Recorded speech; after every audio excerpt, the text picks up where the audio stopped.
नमस्कार, मी डॉक्टर मच्छिंद्र बांगर महाराष्ट्रातील आणि देशातील हवामान परिस्थिती संदर्भात ताजा अंदाज देणार आहे. आता आपल्याला माहिती आहे की बंगालच्या उपसागरात तयार झालेलं डिप्रेशन हे आता भूभागावर आलेलं आहे आणि त्याचा प्रवास छत्तीसगड, ओरिसा मार्गे मध्य प्रदेशचा पूर्व भाग आणि विदर्भाच्या काही भागात ते पुढील 24 ते 48 तासामध्ये पोहोचणार आहे. त्याचा प्रवासच 29, 30 आणि 31 हे 3च दिवस आहे आणि त्यामुळे महाराष्ट्राच्या काही जिल्ह्यांमध्ये जोरदार ते अतिजोरदार, मुसळधार, अतिमुसळधार पाऊस होईल. पुढे नदी नाले यांना पूर येऊ शकतो. काही भागामध्ये पाझर तलाव भरू शकतात, बंधारे भरू शकतात. त्यामुळे दुष्काळी भागामध्ये विशेष करून विदर्भ आणि मराठवाड्याच्या काही भागात आणि उत्तर महाराष्ट्रामध्ये याचा मुख्य प्रभाव राहणार आहे. परंतु नाशिककरांनी फार सुटकेचा निश्वास टाकायची गरज नाही, कारण उत्तर नाशिकमध्ये सुद्धा त्याचा परिणाम होणार आहे. आणि मला माहिती आहे नाशिकमध्ये खूप पाऊस झाला आहे, जवळपास 200% पाऊस झालेला आहे आणि नाशिककर कंटाळलेले आहेत. परंतु तरी देखील नाशिकमध्ये पाऊस होणार आहे. हा पाऊस जवळपास मराठवाड्यामध्ये आणि पश्चिम महाराष्ट्रापर्यंत त्याचा परिणाम आपल्याला उद्यापासून जाणवेल. आज देखील पश्चिम महाराष्ट्रातल्या बऱ्याच तालुक्यांमध्ये आणि जिल्ह्यांमध्ये म्हणजे सोलापूर असेल, धाराशिव असेल, लातूर असेल किंवा दक्षिण बीडच्या काही भागात, अहिल्यानगरच्या काही भागात सुद्धा आज स्थानिक पाऊस झालेला आहे. विदर्भात अमरावती, नागपूर, भंडारा, वर्धा, यवतमाळ, नांदेड याही भागात विदर्भातल्या बऱ्याच जिल्ह्यांमध्ये स्थानिक वातावरण आज होतं. आज 28 तारखेला आपण बघतो की 194% पाऊस नाशिकमध्ये, 180% पालघरमध्ये, 166% पुण्यामध्ये, 134% मुंबई आणि उपनगर, तर 123% पाऊस हा रायगडमध्ये झालेला आहे. त्यामुळे एक गोष्ट लक्षात ठेवा की या टक्केवारीमध्ये दररोज आपल्याला बदल बघायला मिळेल आणि हा बदल होण्याचं कारण असं आहे की त्या ठिकाणी पाऊस सातत्याने पडतोय. काही ठिकाणी पाऊस उघडला की ती आकडेवारी घसरते आहे. त्यामुळे हे होत राहील. परंतु आपल्याला सारांश सांगायचं झालं तर यामध्ये 105% पाऊस कोकणमध्ये, 117% पाऊस मध्य महाराष्ट्रामध्ये, मराठवाड्यात 32%ची घट आहे, विदर्भात 25%ची घट आणि एकूण महाराष्ट्रामध्ये सध्या 96% पावसाची नोंद झालेली आहे. हा आजचा स्टेटस आहे. परंतु दुर्दैवाने मराठवाडा आणि विदर्भामध्ये जे जिल्हे अतिशय कमी पावसाचे आहेत, मग ते नागपूर असेल, अमरावती असेल किंवा अकोला, वाशिम, यवतमाळ, चंद्रपूर, गडचिरोली, हिंगोली, नांदेड, परभणी, जालना, बीड या सर्व जिल्ह्यांमध्ये उद्यापासून पावसाचं प्रमाण वाढणार आहे, अगदी सोलापूर, धाराशिव, लातूरपर्यंत. आणि त्यामुळे या ठिकाणी जी काही पावसाची घट आहे, दुष्काळी परिस्थिती आहे, ती नियंत्रणात येण्यासाठी आपल्याला मदत होणार आहे. आणि 30 आणि 31 तारखेला उत्तर महाराष्ट्रातील सर्व जिल्ह्यांमध्ये अतिशय उत्तम अशा प्रकारचा पाऊस होण्याची शक्यता आहे. सध्या आपल्याला सर्वात महत्त्वाचा घटक आहे या वर्षीच्या मान्सूनमध्ये एल निनो. आणि आपण जर बघितलं तर जुलैपासून August, September, October, November, December, जानेवारी, फेब्रुवारी आणि मार्चपर्यंत हा एल निनोचा प्रभाव राहणार आहे. काय होईल त्याच्यामुळे? तर त्याच्यामुळे पावसाचं प्रमाण विसंगत राहील. काही ठिकाणी अतिवृष्टीमुळे दुष्काळ पडेल, ओला दुष्काळ, तर काही ठिकाणी पावसाअभावी दुष्काळ पडेल. त्यानंतर एक तिसरा गट असा राहील की अतिवृष्टी पण नाही आणि दुष्काळ पण नाही, म्हणजे कोरडा दुष्काळही नाही, मात्र समाधानकारक पिकं असा एक सुद्धा गट असणार आहे. अशा 3 कॅटेगरीजमध्ये महाराष्ट्र विभागला जाईल. सध्या कोकण आणि घाटमाथ्यावर अतिवृष्टी, विदर्भ, मराठवाडा, उत्तर महाराष्ट्र, पश्चिम महाराष्ट्रात कोरडी दुष्काळी परिस्थिती. तर याच्यातीलच काही ठिकाणं अशी आहेत त्या ठिकाणी उत्तम पीक आहे. आता आपण हीच बाब जर नोआच्या CPSCच्या दुसऱ्या मॅपमध्ये बघितली तर आपल्याला याची जुलैमध्ये तीव्रता कमी होती, ऑगस्टमध्ये थोडी वाढणार आहे, मात्र सप्टेंबरमध्ये तिची तीव्रता घातक आहे. त्यामुळे सप्टेंबरमध्ये पावसाची परिस्थिती खूप कमी होऊ शकते. ऑक्टोबर, नोव्हेंबर आणि डिसेंबर हे 3 महिने इतके खतरनाक आहेत की या महिन्यामध्ये थंडी असते आणि थंडीवर याचा विपरीत परिणाम होईल. त्यामुळे दमट अशा प्रकारची थंडी आपल्याला यावर्षी जाणवेल. पुढे ती जानेवारी, फेब्रुवारी, मार्च या महिन्यामध्ये सुद्धा एल निनोचा प्रभाव आहे, परंतु तो उतरता आहे, कमी कमी होत जाणार आहे. त्यामुळे आपल्याला हळूहळू त्याच्या दुष्परिणामांपासून आपण मुक्त होऊ. पण तरी देखील या वर्षीचा उन्हाळा हा अतितीव्र राहण्याची शक्यता आहे.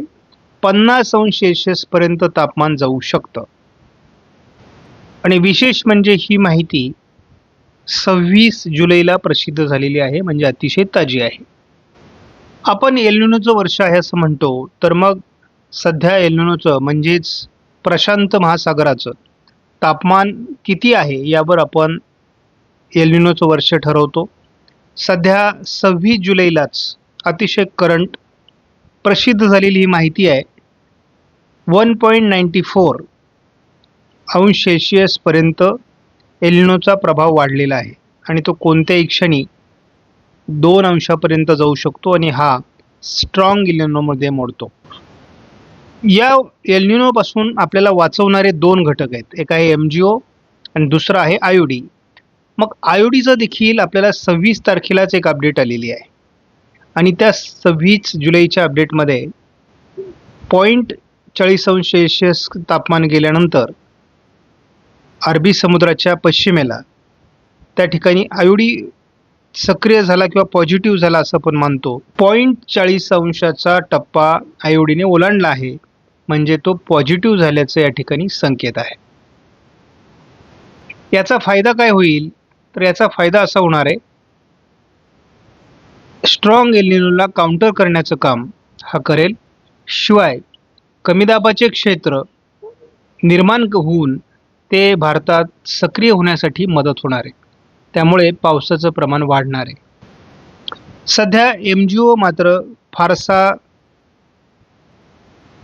अनुकूल नाही आहे, कारण त्याला 1, 2 आणि 3 या घरामध्ये येण्यासाठी फार अनुकूल वातावरण नाही आहे आणि म्हणजे 5, 6, 7, 8 याच फेजमध्ये फिरतोय आणि त्यामुळे प्रशांत महासागरात एकापाठी एक वादळं तयार होत आहेत, ज्याला टायफून आपल्याला वेगळ्या प्रकारे प्रशांत महासागरात तयार होताना दिसत आहेत एकापाठी एक, आणि हे MGOचंच कारण आहे.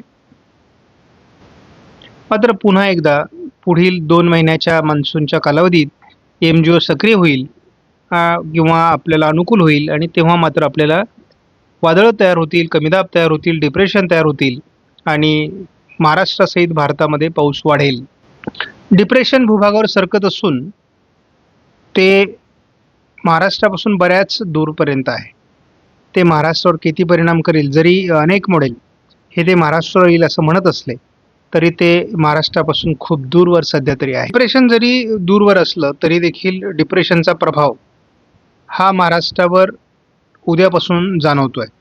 त्यामुळे विदर्भ, मराठवाडा, पश्चिम महाराष्ट्रापर्यंत पूर्व भागामध्ये पावसाचं प्रमाण वाढण्याची शक्यता आहे. वादळी वारा, जोरदार पाऊस आणि मुसळधार ते अतिमुसळधार पाऊस मराठवाडा, विदर्भामध्ये होऊ शकतो असा अंदाज आहे. GFS मॉडेलने महाराष्ट्रावर याचा फार परिणाम होणार नाही, तर ते मध्य प्रदेशवर परिणाम करेल असा अंदाज व्यक्त केला आहे 30 तारखेला. मात्र GFSने महाराष्ट्राच्या उत्तरेकडून मध्य प्रदेशमधून ते गुजरातकडे जाईल असा अंदाज व्यक्त केलेला आहे. त्यामुळे थोडा त्याचा प्रभाव 31 तारखेला महाराष्ट्रात जाणवू शकतो असाही अंदाज आहे. मात्र फार अनुकूल अशा प्रकारचा GFSचा अंदाज नाही. आपल्यासाठी SMWF मॉडेल सर्वात अधिक महत्त्वाचं आहे. उद्या सोलापूरच्या थोडं उत्तर आणि पूर्व भागामध्ये धाराशिव, लातूर सहित बीडपर्यंत पावसाचं वातावरण उद्या स्थानिक स्वरूपात असेल. मोठे पाऊस आपल्याला नांदेड, यवतमाळ, वर्धा, नागपूर, भंडारा, गोंदिया, चंद्रपूर, गडचिरोली, अमरावती, अकोला, वाशिम, हिंगोली या जिल्ह्यांमध्ये दिसणार आहे. थोडा त्याचा प्रभाव परभणी, जालन्यामध्येही असणार आहे. त्यामुळे बुलढाण्यापर्यंत याचा प्रभाव राहील. उद्या 30 तारखेला याची तीव्रता मोठ्या प्रमाणात आहे.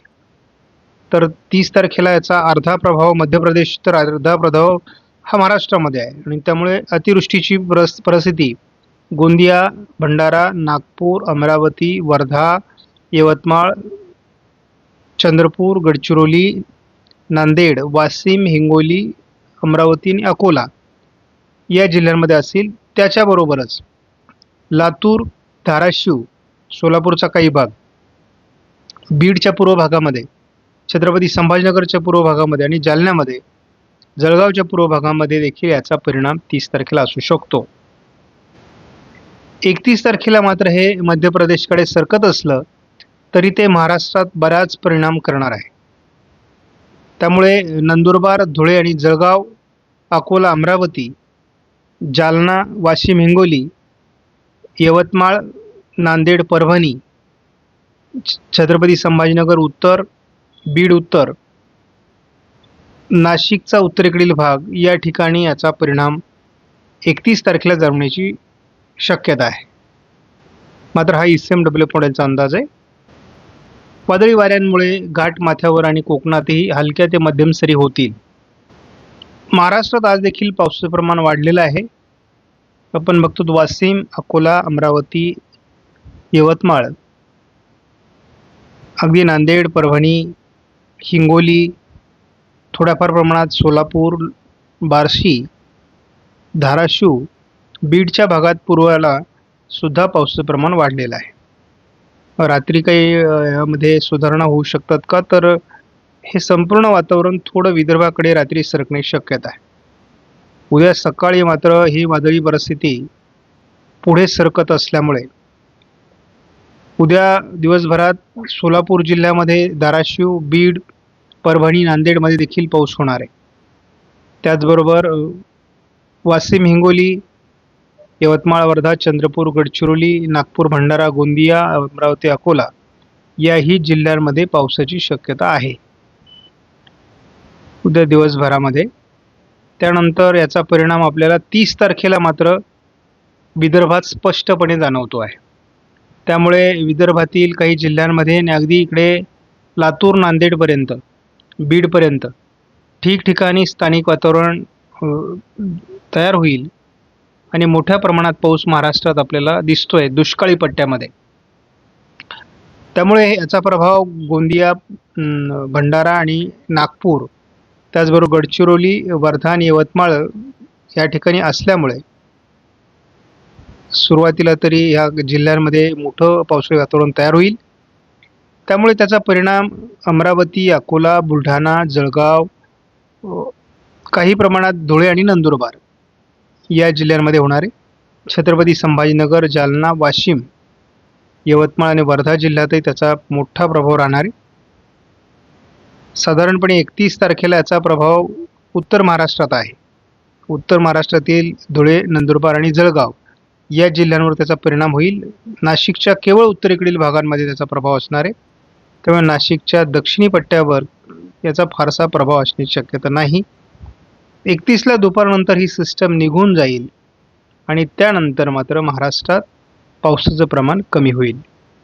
आपणास व्हिडिओमधील माहिती महत्त्वपूर्ण वाटल्यास लाईक करा, शेअर करा, चॅनलला सबस्क्राईब करा. धन्यवाद. जय हिंद, जय महाराष्ट्र, जय बळीराजा.